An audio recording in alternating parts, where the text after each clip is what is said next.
चल अब सब बता, क्यों मारा उस लड़की को? त्यागी कैसे जानता है? साहब मैं त्यागी को नहीं जानता हूँ, और सब बाकी के लोगों से, और बाकी के लोगों को भी मैं इससे पहले कभी नहीं मिला। माँ कसम साहब मैं सच बताता हूँ आपको। अच्छा, तो काम किसने दिया? और साहब मुझे साहब इस बारे में कुछ नहीं पता, मैं आपको सच बता रहा हूँ साहब। मुझे साहब आप यहाँ से साहब जाने दो साहब। साहब साहब साहब साहब साहब साहब बताता हूँ साहब, बताता हूँ साहब। काम मुझे जो तारीख ने दिया। कौन तारिक?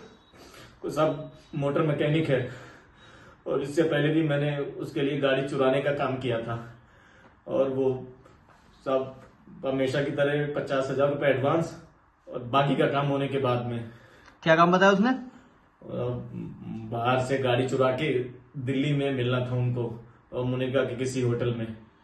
तो मतलब 4-5 दिन साथ में रहना था, और जहां वो बोले वहां पे जाना था, और फिर काम खत्म होने के बाद गाड़ी को ठिकाने लगाना था।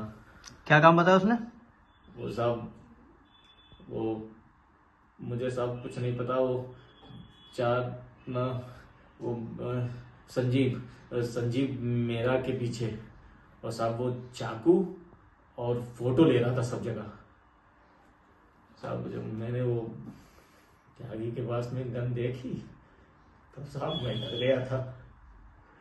साहब मैं सच बता रहा हूँ, मैं साहब गाड़ी चुराने का काम करता हूँ साहब। मटर वगैरह के बारे में मुझे साहब कुछ नहीं पता।